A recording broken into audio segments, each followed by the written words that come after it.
What up, guys? It is day three of the moderator week. We're going to be going over time management, midday preparations, things to look out for, and ad hoc tasks that you may have to do as a mod. The first two slides, I'm going to get Aurora to cover. It's going to be just time management and midday preparation. I'm going to make some comments here and there on things. But yeah, I'm going to let Aurora take over. All right. Hey guys, happy Wednesday. So as Zach mentioned, I'm going to cover the first two slides here, time management and ad hoc tasks. And we're just going to do a deep dive. I think we've definitely referred to these things a couple times throughout, the first week and a half of the course, but we haven't really gotten into specifics. So that is really what today is about. So we can go ahead and skip over to the next slide here. Starting off with time management. So this seems like a very remedial thing, right? Managing your time. But to be honest, most people do not do it effectively. One, because I think a lot of us haven't actually been taught how to manage our time, like through normal grade school or university or whatever, like formal education we have. It's kind of just insinuated that you need to know how to manage your time effectively. But also, I think it can get overwhelming depending on what priorities you have on your plate at any given moment, and just being able to effectively balance those and figure out how much time you need to spend on each to, give your all, but not, spread yourself too thin as well. Because if you are spreading yourself too thin and you're operating in, on full speed for an extended period of time, it's very likely that you can get burned out. It's very easy to get burned out, especially in this space where things are happening 24/7 and FOMO is real, and you kind of feel like you have to be online all the time so that you're not missing anything. And there's, of course, a balance that you will learn to strike throughout your kind of career as a mod and community manager, but it all is very subjective in terms of what each person can handle and kind of the boundaries they want to draw. So today we'll just be talking a little bit about just things to kind of keep in mind and how you can best manage your time, specifically as a mod. So first thing to take into account is, as a mod, it's likely that eventually you'll have more than one position, right? You'll be a moderator for more than one project. And so if you're a mod across multiple projects, it can get tricky to manage your time because each of those projects might be at a different stage of their business development life cycle, right? So what I mean by that is, one project could be just starting out, like they just created their Discord and Twitter page and are, just building kind of hype and setting the stage for, opening their Discord for users to start joining, right? That's a very different level of involvement for moderators than a project that is a week out from mint. So there are going to be different expectations and different levels of involvement and effort that you'll have to put in depending on the stage the project is in. So that, in addition to thinking about what your typical bandwidth and capacity is, right? So depending on the person, different people will have different limits. And so some people can handle like 2 to maybe even 4 mod jobs, and some people maybe can only handle like 1 to 2 or maybe 3. So definitely when you're first starting out, you don't want to overcommit and underdeliver. So your best bet is to start off with just one position at first, get a sense of what the expectations are there, and then once you've done that for a few weeks, you can then say, okay, do I have time to add in something else? And with practice will come better time management, of course. I know Zach has a very structured process around how he handles all of his roles and responsibilities for different projects, and he has multiple Discords up at once, and he's kind of become very effective at managing his time across the board, and that will of course come with time as well. But to make sure that you're not throwing yourself into the deep end and potentially like compromising your performance on a project and, potentially tarnishing your reputation if you can't handle things and things start falling through the cracks, just start off with one position, and then eventually you can add more and more as you sort of realize your capacity is expanding. So that is one thing to consider. And when it comes to the amount of time each mod job should take, this is going to be very different depending on the project. So the numbers we're giving you here they're kind of just generic, right? It's going to vary widely depending on the expectations that the founders or the community manager is setting for you as a moderator on that project, as well as what stage in the business development lifecycle they're in, like I mentioned. So if we're talking about just generic numbers here, on average, a mod job should maybe take around like 4-ish to 6 hours per day during a slow stage. That could also be less if the project is just first starting to gain some traction and doesn't really have that many people entering their Discord daily. But we would say probably around 4 to 6 during a slow stage, and 8 to 10 hours per day in the weeks leading up to and after mint.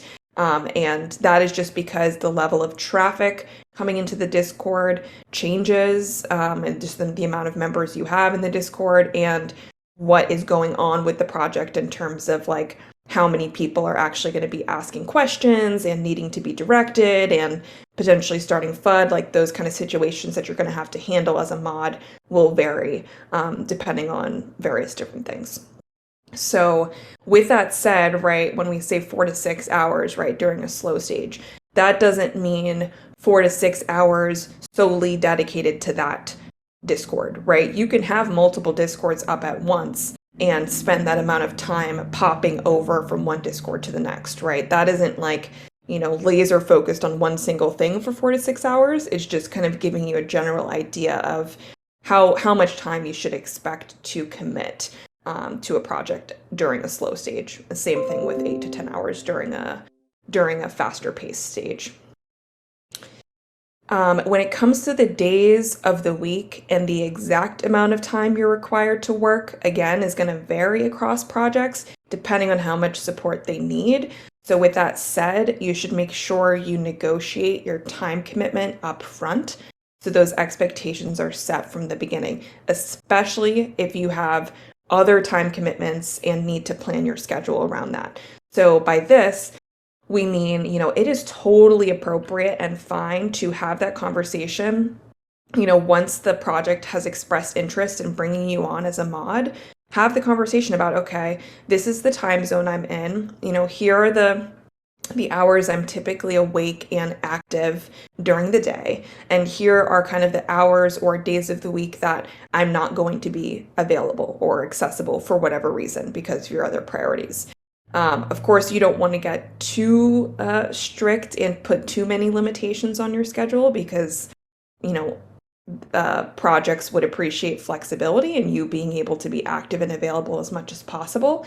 But it is appropriate and totally fine to kind of set those boundaries where there needs to be boundaries set. Just make sure you have the conversation up front and that you're flexible in working with the project to just negotiate and figure out what your schedule should look like.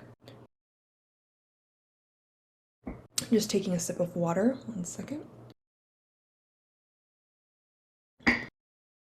So yes, that is that. And then moving on to productivity methods. So there's a couple of different ways that you can approach time management and being the most productive resource that you can be. And we're going to go over a couple today, but this is not the full list by any means. So I would definitely suggest that you all just do some research on different productivity methods to find what works for you, because different methods will work for different people. So starting off with time blocking. So what time blocking is blocking off chunks of your time in your schedule to work on certain tasks to increase productivity. So you would be heads down, no distractions, right? Turn off your phone. Don't have TV playing in the background, right? And set a timer, and so that you're laser focused on that one task for a very short and specific amount of time. So those tasks can include things like answering DMs, starting conversations on different channels in the server, engaging with members in general chat. Let's say you set 30 minutes aside, and just for 30 minutes straight, heads down, you're just going to focus on DMs. This really helps because I know it helps for me, because if I'm thinking about too many different things at once, and let's say I'm replying to DMs, but then I get, somebody tags me in the server and wants me to address something, then I'm going to get distracted, and it's going to take my attention away from the DMs to go move on something else and then move back. You're actually losing time by doing that, by trying to do 10 different things at once. It's just more efficient to pick, one or two things, set a 30-minute or hour timer, and just solely focus on that thing. You will start to cross things off your list much, much quicker than if you're trying to do 10 different things at once. So it helps you kind of just dedicate the right amount of time to each project. So if you wanted to, you can kind of say, okay, for this 1 hour, I'm just going to focus on this specific project server and do everything I need to do in this server. And then the next hour, I'm going to move on to this server. Or you can kind of do it in smaller chunks, right? 15 minutes I'm going to dedicate to this server. Next 15 minutes dedicate here. Whatever kind of works for you and whatever makes sense with what the project needs. So that's an example of time blocking and a method you can use to remain productive. Then you also have a personal Kanban. So a Kanban is one of the leading, and hopefully I'm pronouncing that correctly. I should probably look up how to pronounce that, because it can be like Kanban or Kanban. But it's one of the leading productivity methods. A lot of people use this, and it's super, super simple to get started. It's also easy to manage over time. So the classic Kanban board has 3 lists.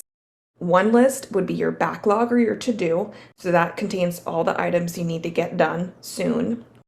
Then you have your doing or in progress list, which obviously, as the name suggests, contains the items you're currently working on. And then you have your done list, which is all the items you finished. So you start by adding all of your action items to the backlog and to-do list, and prioritizing those based on deadlines or urgency. So the most important items, the most pressing items that you have to get done ASAP should go at the top. And then as you move down in your list, there are least important items. Obviously, they're still important, but not as urgent to get done as soon as possible. And so once you start working on a task, you would move it to the in progress list. And as long as the task is active, it stays on that list. But once you finish it, it moves to the done list. Very simple concept. It sounds extremely just simple and duh, of course you should be doing this. But a lot of people actually don't stay organized like this. And it just kind of helps you just straighten things out in your head and just make sure that you're not kind of getting overwhelmed and forgetting certain things that might be on your to-do list if you just have one big list of things written in multiple different places. So it just helps you just stay organized a little bit more. So that's one that I would recommend as well. And then this one's interesting. It's called biological prime time. And so how this works is that it essentially operates under the premise that each person is different in the sense of how much energy they have at different points in the day, right? Some people are morning people, and they wake up in the morning and they're jumping out of bed and they're ready to go. Some people don't feel like they can operate properly and their brain isn't working until 11 a.m. or 12. So, there is not a right or wrong way to sort of feel in terms of your energy throughout the day. But it's important to understand what type of person you are and what your biological prime time is. So what you would do here is you would start by discovering your natural energy levels throughout the day. So for a certain period of time, for a couple weeks, you would take the time and really start to be cognizant of how you feel throughout the day and document how energized you feel at different points in the day. So at each hour, you can kind of give it a grade between 1 to 10. So let's say I wake up at 9 a.m. Starting at 9 a.m., I'm going to say, okay, I'm super energized because I'm a morning person. So I'm going to give that a grade of 10 because I'm super energized, I'm full energy. Let's say around noon, I start to get tired. So that grade would be maybe a 5 because I'm kind of in a lull period, I'm sort of tired. And then come 3 o'clock, I get another burst of energy. So I'm going to give that a grade of 8.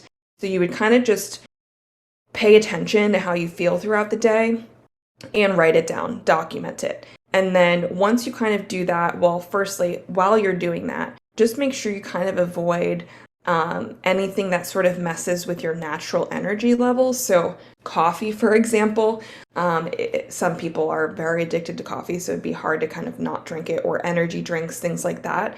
Those are going to skew the results of this sort of like assessment. So if you can, throughout those 2 weeks, when you're kind of trying to assess your typical energy levels, stay away from things that are going to impact that, like caffeine. So once you kind of figured out what your energy levels are throughout the day, then you would go ahead and plan your day and your priorities accordingly. So if you are naturally super energetic in the morning, then the tasks that require more energy and more focus, you should do those in the morning. And then you should save the tasks that are maybe lower energy, don't require as much of your attention, are kind of like chill and low key. Save those for the afternoon when you're more tired, or so on and so forth, right? Maybe you're more tired and you don't have as much energy in the morning. So make sure to prioritize the lower energy tasks in the morning and the tasks that require more focus and energy in the afternoon. Or whatever works for you, depending on your energy levels. So that's a really good way to just tap into your just what works for you in terms of how your brain operates throughout the day. That is all for productivity methods. Like I said, there are many more. So, if you find that you don't like these, definitely just go ahead and do your own research to see what other options there are out there for you. You could also do a combination. It doesn't have to be one or the other. So just kind of create a schedule and a process that works for you. Next, we have tools to stay organized. So there's a couple of different tools, or many different tools actually, that you could use. We're only going to touch on 3 of them. But of course, do your research, see what other project management, time management tools there are out there. Some of them are more complicated to use, some of them are more simple. So we'll just touch base on a couple of options here. So firstly is Notion. So Notion is a project management and note-taking software. So it pretty much is just designed to help people coordinate deadlines, help teams coordinate deadlines, objectives, assignments, just remain as efficient and productive as possible. So you can use Notion as an individual. You can also use it as a team. So an entire team has access to certain dashboards and stuff that you create on there. So it can do various different things. You can use it as like a writing repository, as a task management software. You could even use it as a workout calendar, or you could even create a calendar for mints and whatnot, and like what you have coming up from an investing perspective, like what projects are dropping, which ones you're interested in. Or you can use it as something to just keep track of your roles and responsibilities across different projects. You can have like different dashboards for the different projects that you support. And what's cool about Notion is you can get super customized on there. So yes, it's going to take a little bit of time to learn the capabilities of Notion and how to use it, but there are many different step-by-step tutorials on YouTube that you can use for that. But once you get the hang of the features and just how to do certain things, you can really do a lot with it and create custom dashboards that meet your specific needs. So definitely recommend to check Notion out. Then the other 2 are just super basic, but are just tried and true tools that everybody honestly should be using, because they're just, you can't go wrong with these 2. One is Google Calendar. If you don't use Google Calendar, you are missing out. It is super, super easy. I actually never used to use Google Calendar. I preferred Outlook, but after using Google Calendar for the course of this year, I was like, I'm not going back, because it's just super easy to throw new appointments or meetings on there. You can color code. You can create like live like links if you need to have a meeting with somebody, and you can join that call via the link. Like, it's just a pretty intuitive user interface as well, so it's really easy to learn and get used to. And you could also do like task lists and stuff on Google Calendar. just the basics that you kind of need for time management and productivity. So Google Calendar is a big one. You can also share your Google Calendar with other people. So I'm actually not sure if there's a feature for you to like share to collaborate, as in having multiple people be able to edit the same Google Calendar. But I do know that you can share your Google Calendar for people to view. So like, for example, I share my Google Calendar with Noland, who is a mod on my project, but also he is a co-host for the podcast I created. So he needs to kind of have insight into my schedules just in case he needs to schedule things around it, or he needs to know when podcasts are happening. So it's helpful to have him have insight into that. The last tool I'll talk about here is super basic again, is Excel. So you don't have to use some fancy time management software. Honestly, Notion is great if you want something a bit more customized and in depth and have insights across dashboards, but also you can do very similar things in Excel. It's not going to be as advanced, as complex, but it'll get the job done. And you can, create whatever quote unquote dashboards or tables you need to create to achieve what you need to achieve. So Excel, again, there's a lot of tools online in terms of learning how to use Excel. If you're just using it as a tracking mechanism, there's not much to learn. You just input the text, use color coding and all that.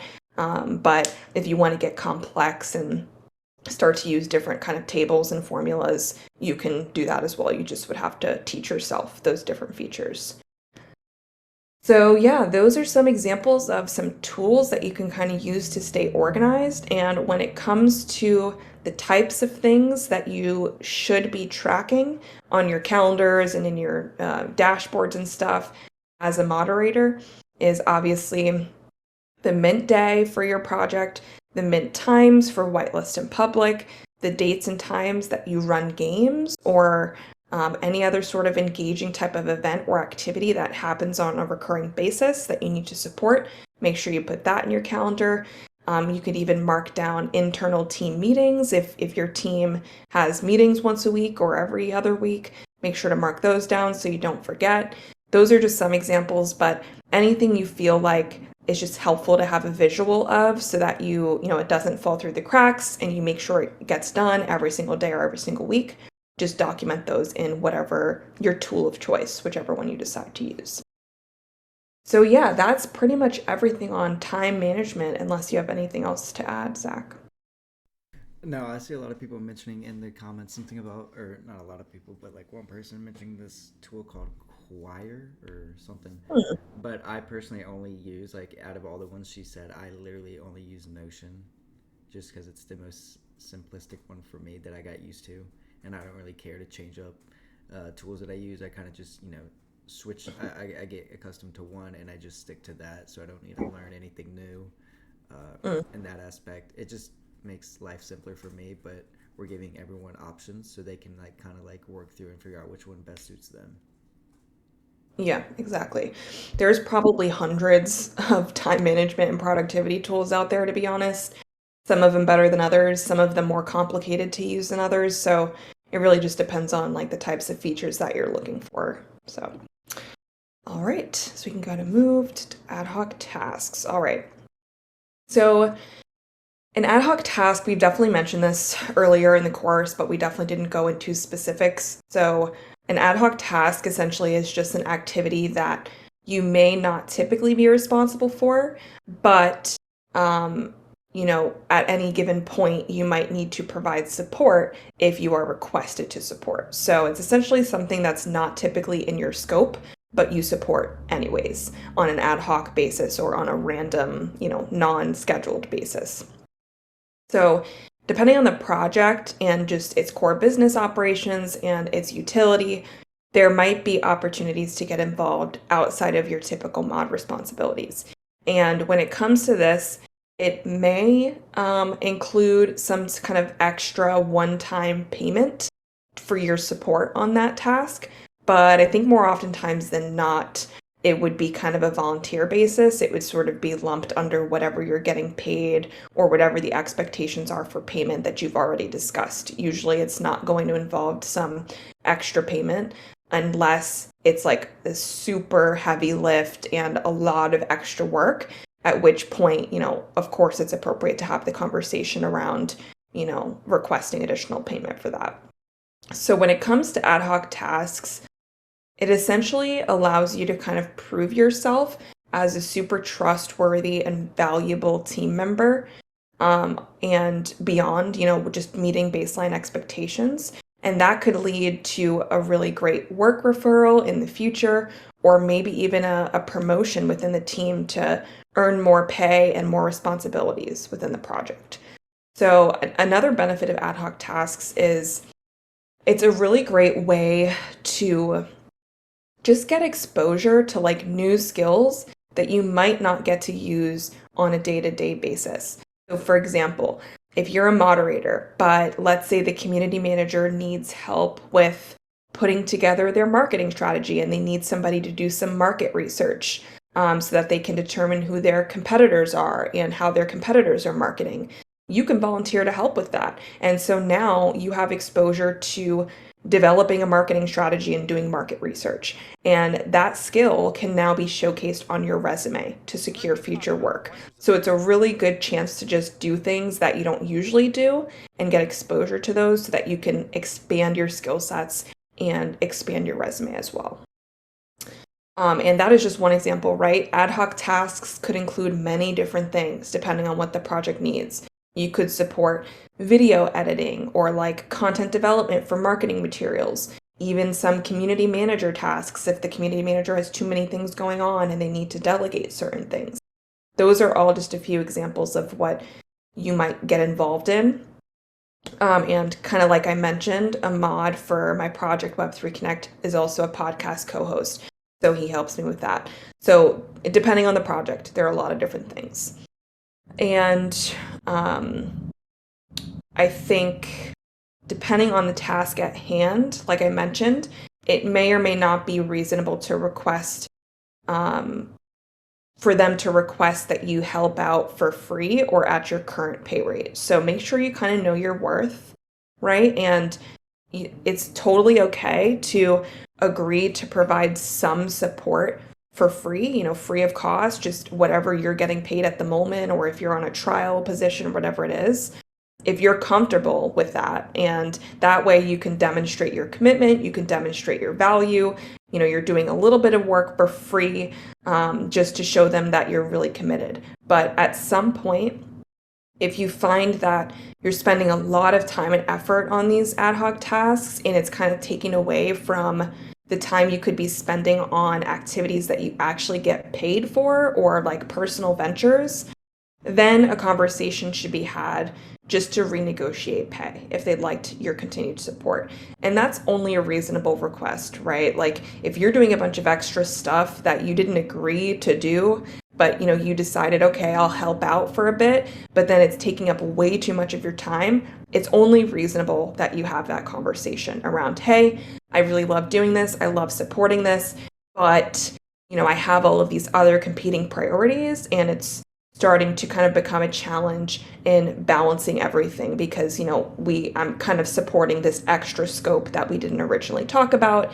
So I would like to discuss potentially renegotiating pay or whatever we can kind of do in terms of next steps. So you might be thinking now, well, at what point should I have that conversation? Like when is it appropriate to have that conversation with the project founder or the community manager, whoever it is that's kind of managing you? And that of course depends on you and your current situation. So if you have a lot of other commitments and you feel like your volunteer time is valuable, or you have some type of leverage like a super phenomenal reputation or a large social media following, then you might want to have that conversation sooner rather than later. If you feel okay working for free for a while just to get some experience, gain some confidence in your capabilities, then there's no rush in having that conversation. You really just have to make that judgment call for yourself based off of your current situation. So yeah, just know your worth, assess the level of effort, and kind of decide from there whether it's appropriate to ask for more payment or continue that level of support. So that is pretty much it for ad hoc tasks. So I'll pass it over to Zach to finish this out. Yo, what's up? All right, so we're going to start off this one with the Minty question. Make sure everyone joins that. The code is 60447922. And the question is, what are the most important things that every project should do before mint day to avoid security risk and ensure success? I want to see everyone's comment on this. Go ahead and drag that over here. Today is a little bit of it's probably going to be another like 45-minute class, maybe 40-minute class. And at the end, I'm going to do some shit that I haven't done before live, which is like set up bots from scratch and for a Discord specifically. I've set up like next week we'll go over like bot setup and all that and go over like Me6 in depth. But today I'm just gonna like speed run through it, and you can kind of like watch me speed run through it and all of that. And yeah, I will upload that separately. So I'm gonna finish this recording whenever it's done, and then I will let me go ahead and change the windows, and then I will open up a new recording for that session specifically, so y'all can view me just setting up and speed running through what needs to be done for this certain Discord.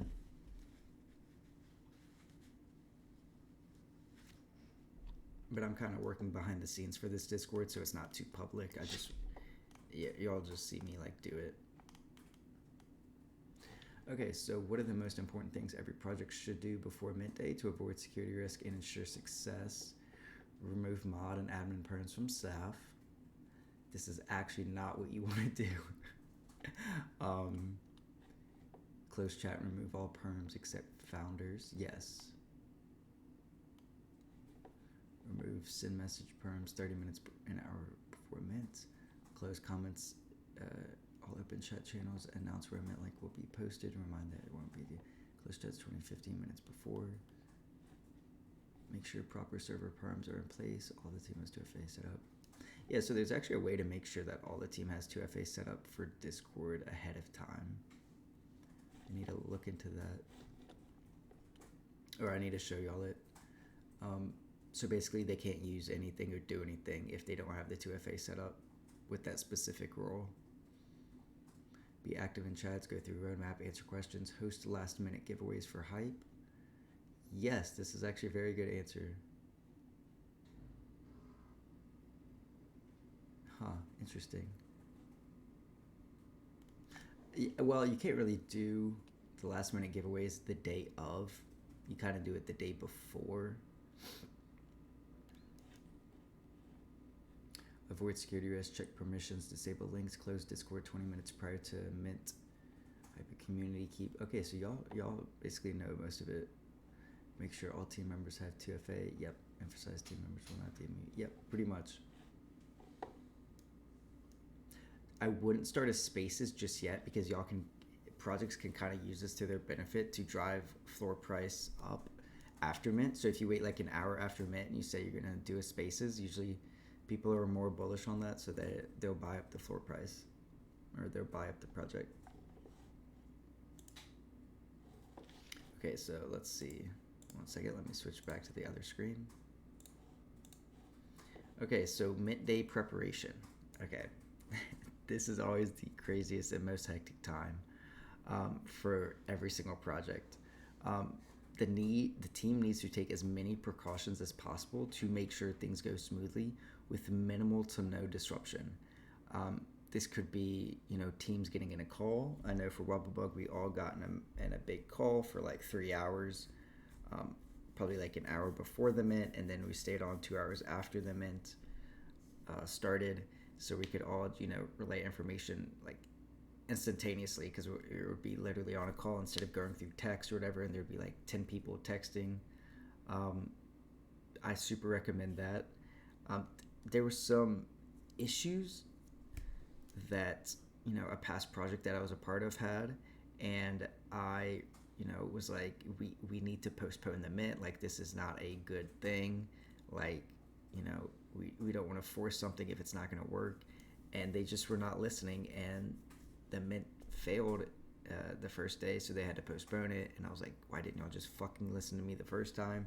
Like, they literally hired me as a community manager, but they literally never took my advice or what I was saying that you should do. And it just frustrated me so much. So I took a step down. I was like, you know what? I don't want to be a community manager because y'all aren't even treating me like a community manager. I'm just going to act like a mod.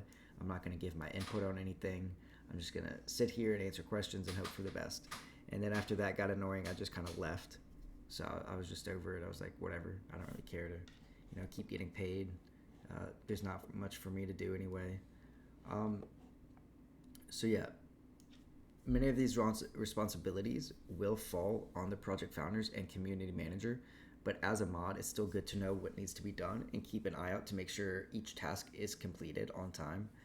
I usually recommend closing chats down 20 minutes before mint, 20 to 30. It just depends. Never an hour, because an hour kind of dismays people from, the hype. You want to keep it as hyped for as long as possible, but also want to be wary that a lot of bots and a lot of scams will be happening.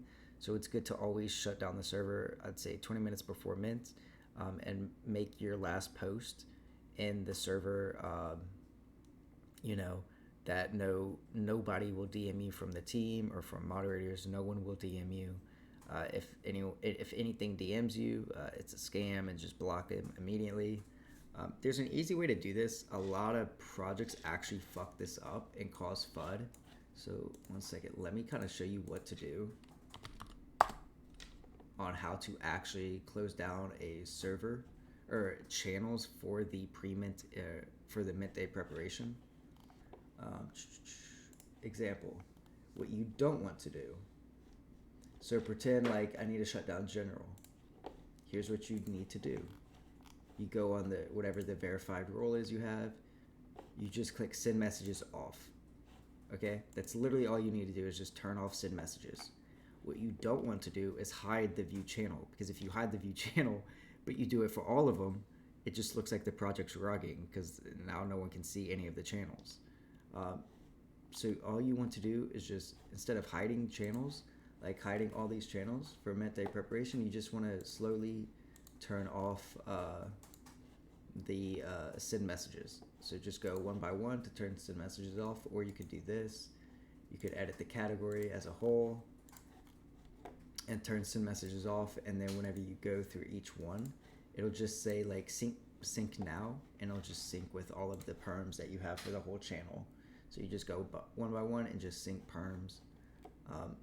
But some perms might be different, so I honestly just go one by one. It's much easier because you know exactly what you're looking for. For an example, here's why you would not want to do sync now. Because where was it? There's something where I was trying to show you. Okay, so look, there's advisors, mods, megawobs. They each have their own specific like perms for this one channel. But if I were to do sync now, only the megawobs and wods, there's no advisors. So then they will all match each other, and you don't want that to happen. Unless you do, it's up to the discretion of what. It's up to the discretion of the founder or the community manager on what would be the best bet. But as a mod, it's always good to double check the community manager just in case. So yeah, I usually go one by one. That's just me. It's more time consuming, but it works better, and it's more safety. It's safer because of the fact that literally you're only changing one permission, which is send messages off, and that's all you need to do, quite literally. So yeah, and then double check everyone that has 2FA. There's a way to do this. Server settings, I believe. Where is it? Safety setup. I'm trying to find it. I was looking for it the other day, but I don't think I can. Roles. Let's see if it's here, if they need 2FA. There's a way to set that up, and I just don't recall how to set it up. I just cannot think of it. here you can look at all the bots and all the under integration, so you can see if anybody's using webhooks, if anything's set up. It's a great day. It's a great way to double check midday preparation stuff, to just go over all the rules for all the bots that have been added, and you can see who added them. It's great. It's fantastic. But I'm trying to see if there's a. I know there's a way. Like, I know there is because I've done it before. I just forget because it's been so long since I've done the. Okay. Honestly, I'm gonna Google it at some point because I do need that. Okay, and then emphasize to the community who will be posting the Mint link. So you could say only the founder is going to post the Mint link and where they're going to post it. So it won't be the Me6 bot, because the Me6 bot could get hacked. Obviously, it's very hard to hack it if everyone's safe and only certain people have access to the perms for it. But, you know, we have seen projects get hacked before. No matter how tight the security is, it can always happen because of, you know, an accident that no one could foresee. They open a file that actually wasn't the correct file extension, and it was a hack from a friend that they trusted who got hacked, that they didn't know got hacked.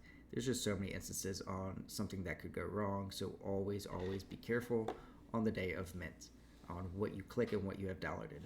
Make sure to verify exactly who is going to post the link and where they're going to post it. It's always good to say the only person that's going to post it, let's say, is Zach. No bot, if you see Me6 post it, if you see anyone else post it, it is not correct. It is a scam, it is hacked, whatever have you. Just make sure to verify 100% on where it's posted and who is going to post it. Plan to be more available and active on days leading up to Mint. I would probably say, let's say the Mint is on a Tuesday. You're probably going to need to be active starting like 24/7, probably starting that Thursday leading up to it. It's always good to be active at least 5 to 7 days, probably like 24/7 as much as possible, to really, you know, show that you're a good mod and you're ending the Mint on a very good note for in the eyes of the founders and community managers. Yeah, and it's just important to have everyone available at the time of Mint to ensure anything was to go wrong, all hands are on board. For one of the projects I was a part of, you know, it's the main one that really made me realize that things can go wrong very fast, was the fact that one of the devs was up for like 72 hours and just crashed completely. And, you know, whenever we needed him, he was not active, and the Mint really fucking fucked up. And he was just not active because he was asleep, because he crashed. And it's always, you know, that's not good at all, and it caused a shit ton of issues. So try and make sure every single team member who has ever worked on the project is available at the time of Mint, just in case anything happens in their specific sector, that they can handle it appropriately and efficiently and in a timely manner, and make sure everything is communicated properly and thoroughly, because, you know, you want to make sure that everyone is on the same page. I can't stress Mint Day preparation enough because of the fact that so many people fuck it up. There's tons of FUD. There's lack of announcements. There's lack of communication within the Discord from the founders and the community managers. Please do not be that project. Make sure you're active and as fuck. I can't stress activity enough. I've been going over it for the past 2 weeks. You know, be active, but especially on Mint Day. Got to be there for answering questions and all of that. Speaking about after Mint, I would say you can open up the chats maybe an hour post Mint. Maybe 30 minutes. I usually say an hour, just to kind of let people on secondary trade and all of that. And then an hour after Mint out, if you manage to Mint out, you know, open up chats and let all hell break loose. I personally don't have a timer on chat, so let's say this, like, I personally leave this off, so the slow mode is completely off, after Mint because I want to let the chat go wild. I want to let people build hype. I want to let people, just spam that they're happy that it minted out, or just spam about the project and, tell people to delist, whatever have you. People love spamming after the project mints because they're just so happy. So yeah, just I would leave that off. What else? I think that's pretty much it for mint day preparation. Is there a checklist, a basic checklist? There's not. I would say the basic checklist you could do would be go over. I mean, I guess I could type one out and put it up. It's very basic. It's just more or less like making sure that you go over the permissions. So it'd be like, just making sure all channel permissions, send messages is off. That's the only thing you really need to focus on, is that all channels have send messages off, and just double check that, triple check it. And then making sure the whole team has 2FA, and just making sure everyone's on the same page. When when the candy machine has gotten uploaded, or whatever you're uploading on. The launch pad's good to go. All NFTs are uploaded. This is mainly community manager and founder stuff. The mods won't have to worry about this. The mods will only have to worry about the chats.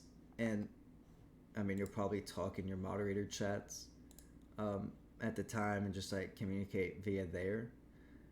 But yeah, that's pretty much it for mint day preparation. Oh, one more thing. Spam bots, scams, and issues with whitelist or tokens. This is a major one. Issues with whitelist tokens or wallets is going to be your biggest thing.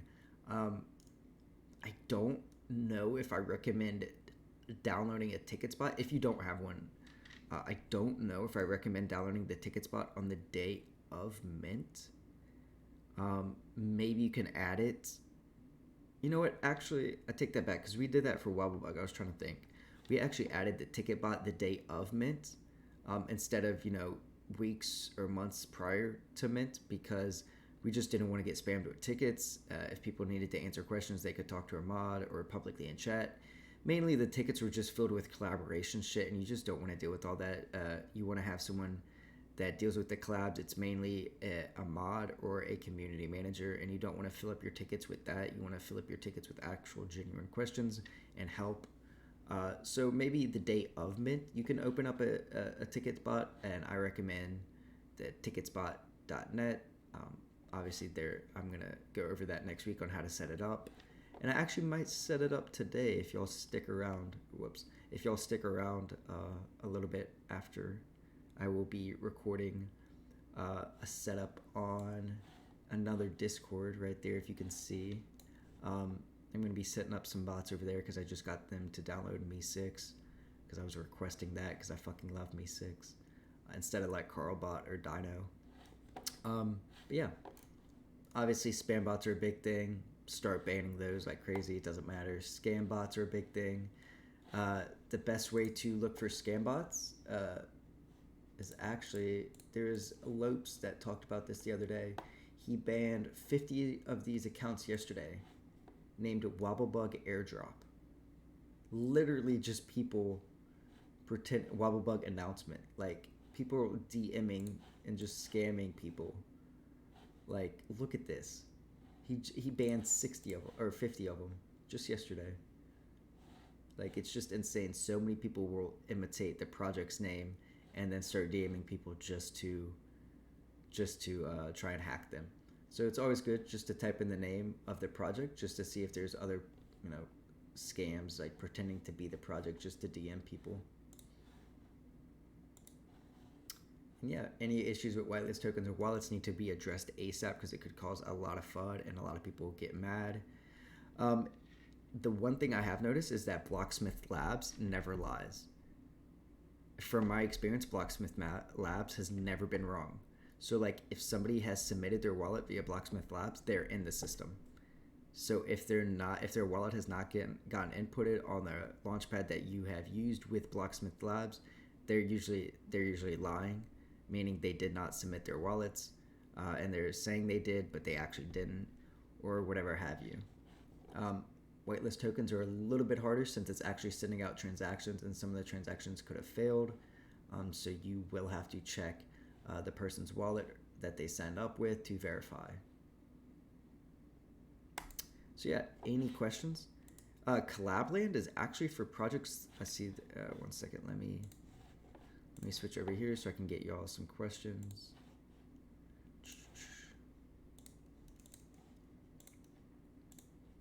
One second. This would be. Here we go. When does one install Collabland? Collabland is for ETH projects, correct? I've never done anything with Collabland. I know they use it in Wobblebug, but it's mainly to verify that you're a holder on the ETH project for that specific Solana project, or vice versa.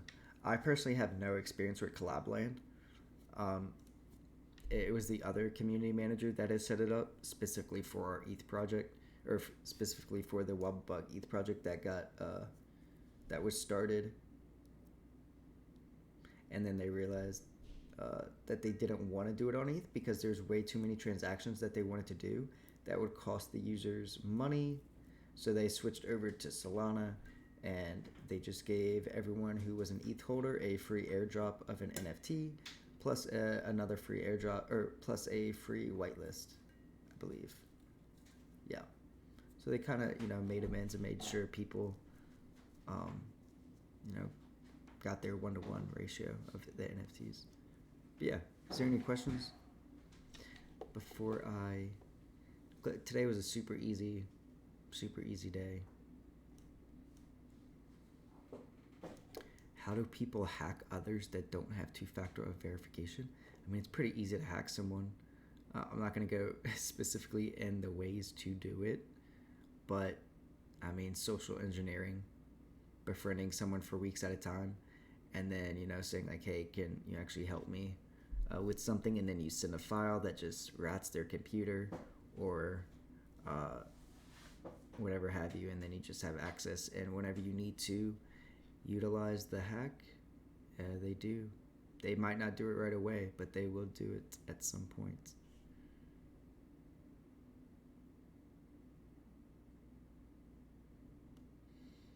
And I've noticed a lot of Twitter's getting hacked from big names like Dejantown and Duppies and Frank, because inside people at Twitter have too many permissions and start selling off that info or selling off their services to hack these Twitters. Yeah, QR codes are a big scam. QR codes are a very big scam. Especially, you also got to watch out for CAPTCHA bots. CAPTCHA bots are big scams too. I've noticed that's how Blacksmith Labs and DGods got hacked the first time. G2K, I know y'all know of him. He is the co-founder and COO of Blacksmith Labs, I think. He joined a Discord that was trying to, verify with Blacksmith Labs, and he was sketched out at first, but he joined anyway. And it was a CAPTCHA bot that wasn't actually a CAPTCHA bot, and it got his login token. They didn't even need access to the actual Discord, like the physical access. They just needed his login token to remotely post from the Discord. So they got his login token, and then they through there they got access to Me6 and other bots, and then they just started spamming Blacksmith Labs via the Me6 login token from his own login token. So there's so many ways that you can hack someone without even having direct access to their Discord.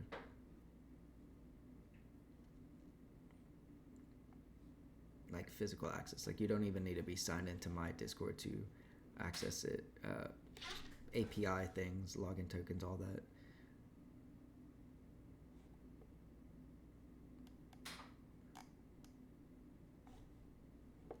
I will look into this choir.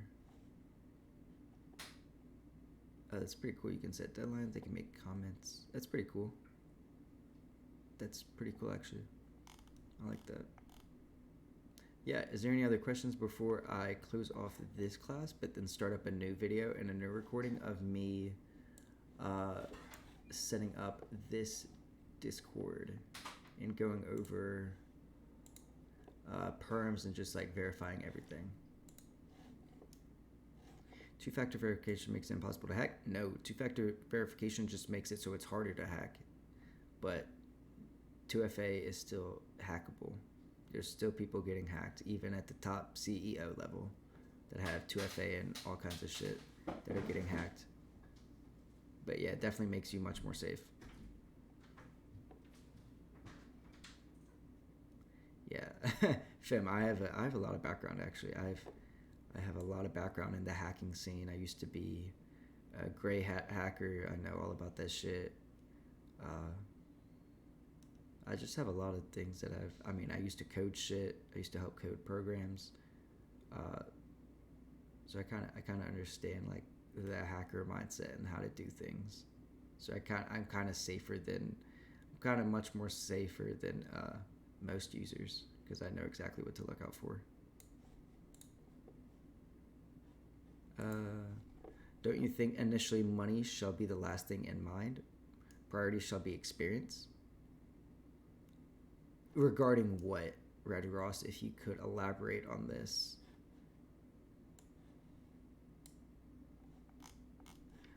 Setting up Matrica is difficult? No. Setting up Matrica is easy. You just have to pay for their services. You have to open up a support ticket.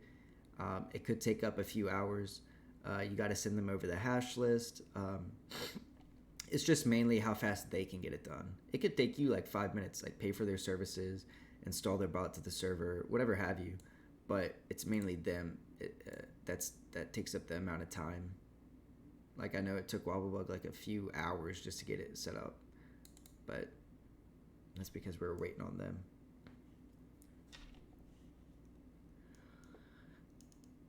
But yeah. Any other questions before I close off today? What are the best gated verifications like Matrica? Matrica and MetaHelix. Those are the only two ones that I would recommend. Yeah, of course you can get access to the video of me setting up the Discord. Of course. I'm going to record it for everyone. Of course. I'm not going to close off. I'm not going to disconnect or anything. I'm just going to close off the recording and yeah, I will just do that right now.